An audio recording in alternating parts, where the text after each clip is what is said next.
तो एक बार फिर से आप सभी का स्वागत है मेरे यूट्यूब चैनल पे जिसका नाम है पीयूष जूलॉजी। और आज की इस वीडियो में हम लोग HIV की रोगजनकता के बारे में बात करने वाले हैं। इससे पहले हम लोगों ने उसके स्ट्रक्चर के बारे में देखा था। अगर आपने उस वीडियो को नहीं देखा तो आप आई बटन पर जाकर उस वीडियो को देख सकते हैं। तो चलिए शुरू करते हैं आज का वीडियो। तो जैसा कि हमने पहले वीडियो में देखा कि हमारा जो HIV वायरस होता है उसमें 3 लेयर होते हैं। एक को केंद्रीय कोर, दूसरे को कैप्सिड और तीसरे को लाइपोप्रोटीन बोला जाता है। अब ये HIV वायरस मान लीजिए कि ब्लड के द्वारा हमारे टी लिम्फोसाइट के पास पहुंच गया है और ये टी लिम्फोसाइट का कोशिका द्रव्य है। इस टी लिम्फोसाइट की कोशिका द्रव्य के ऊपर CD4 नाम का ग्राही प्रोटीन है जो लगा होता है। इसके ऊपर CD4 नाम का रिसेप्टर जो है वो लगा होता है। अब HIV वायरस अपने GP 120 और 41 के द्वारा इस अपने रिसेप्टर से जाके जुड़ जाएगा। जैसे इसके साथ जुड़ेगा HIV वायरस अब हमारे टी लिम्फोसाइट के कोशिका द्रव्य में प्रवेश कर जाएगा। अब जब ये हमारे कोशिका द्रव्य में प्रवेश करता है तो ये जो तीसरा लेयर था लाइपोप्रोटीन का ये समाप्त हो जाएगा। इसका काम बस इतना ही था कि इसके ग्राही प्रोटीन से जुड़े। अब अंदर आने के बाद इनका जल अपघटन होता है। जल अपघटन होने की वजह से जो कैप्सिड होता है वो टूट जाता है और इससे जुड़ा हुआ एंजाइम और जो RNA है ये बाहर आ जाते हैं। ठीक है, जैसे ही कैप्सिड का लेयर हटेगा केंद्रीय कोर जो का एक्सपोज हो जाएगा वो बाहर हो जाएगा। इनका जो आनुवांशिक पदार्थ है वो होता है सिंगल RNA। अब इसमें जुड़ा हुए एंजाइम हम लोगों ने कल के वीडियो में हम लोगों ने देखा था कि इसमें 3 मुख्य एंजाइम थे, एक रिवर्स ट्रांसक्रिप्टेज, प्रोटीएज और इंटीग्रेज। अब जो रिवर्स ट्रांसक्रिप्टेज है उसी एंजाइम के द्वारा इनका जो सिंगल RNA है वो बदलता है सिंगल DNA में। अब यहाँ इसलिए किया जाता है क्योंकि इनका एटलीस्ट काम ये है कि ये अपने DNA को हम लोगों के DNA से यानी होस्ट के DNA से जोड़ेंगे। अब हमारे अंदर आनुवांशिक पदार्थ डबल स्टैंडर्ड DNA होता है, इनका आनुवांशिक पदार्थ सिंगल RNA है।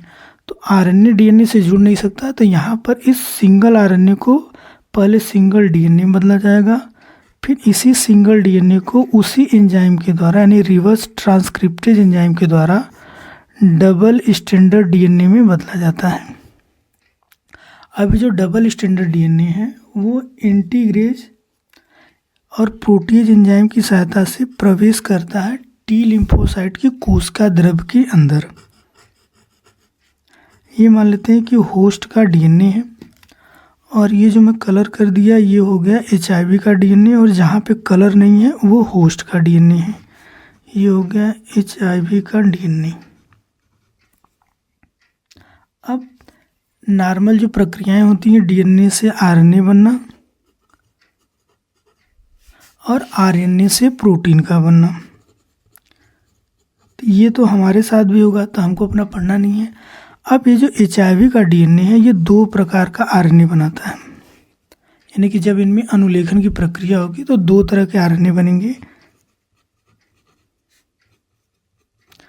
एक RNA अनुवाद का प्रोसेस नहीं करेगा यानी कि प्रोटीन संश्लेषण में भाग नहीं लेगा, और एक RNA जो होगा वो प्रोटीन को बनाएगा।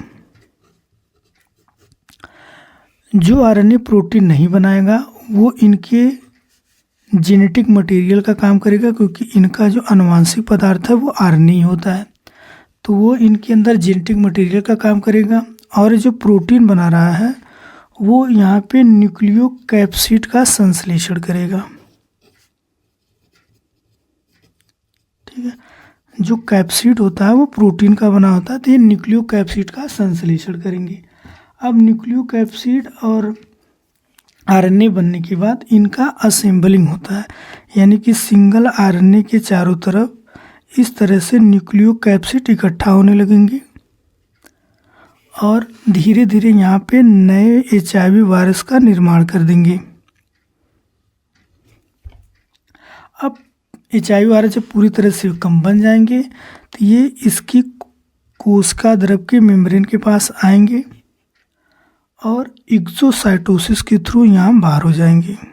और जैसे ही ये टी लिम्फोसाइट के कोशिका द्रव से बाहर निकलेंगे, ब्लड के द्वारा शरीर के हर तरल के अंदर पहुंच जाएंगे और पूर्ण रूप से HIV का जो लक्षण है वो आपको देखने को मिल जाएगा। अब अगर हम देखें तो यहाँ से यहाँ तक का जो प्रोसेस है इसमें कितने समय लगेंगे उसका कोई फिक्स ड्यूरेशन नहीं है, क्योंकि हमारा जो इम्यून सिस्टम है इस पूरे प्रोसेस को होने से रोकेगा। तो अब अगर हम NCERT की माने तो उसमें आपको 3 से 12 वर्ष का समय भी लग सकता है। अब अगर हम इसकी दवा की बात करें तो हमारे पास इन एंजाइम को निष्क्रिय करने की दवा है। तो अगर आपको सही समय पे पता चलता है, जैसे कि मान लीजिए कि आपके अंदर HIV वायरस आ गया, जो कि अभी उसने अपना सिंगल RNA से सिंगल DNA ही बना पाया है, अभी डबल DNA जैसा स्ट्रक्चर नहीं बना है, और आपको जानकारी हो जाती है कि आपके शरीर में HIV वायरस है, तो वर्ल्ड में या भारत में ऐसी दवाएं उपलब्ध हैं जो कि रिवर्स ट्रांसक्रिप्शन एंजाइम को निष्क्रिय कर सकती हैं, जिसके द्वारा इनका जो सिंगल DNA है वो डबल DNA में नहीं बदलेगा, और जब ये डबल में बदलेगा नहीं तो ये हमारे DNA से जुड़ेगा नहीं, ना ही इस तरह का प्रोसेस होगा और ना ही आपके शरीर में विकसित हो पाएगा। तो आपको सेफली किया जा सकता है। लेकिन अगर एक बार इस तरह के प्रोसेस आपके शरीर में होने लगे हैं तब आपको बचाना मुश्किल है, क्योंकि यहाँ तक के बाद हमारे पास दवाई नहीं है, इसका टीका अभी विकसित नहीं हुआ है। उसका मेन रीज़न यही है कि इनका आनुवांशिक पदार्थ सिंगल RNA होता है, तो ये लगातार अपने स्ट्रक्चर को बदलते रहते हैं, ठीक है, अपने नेचर को बदलते रहते हैं। अनस्टेबल होने की वजह से टीका बनाने में प्रॉब्लम हो रही है। दूसरी चीज़ यहाँ पर है कि ये संक्रामक नहीं होते हैं। ये जब तक किसी HIV पॉजिटिव पर्सन के शरीर का कोई भी फ्लूइड किसी दूसरे पर्सन के अंदर नहीं जाता है, ये उसके अंदर फैलते नहीं हैं। तो ये था आज का वीडियो, मिलते हैं नेक्स्ट वीडियो में। धन्यवाद।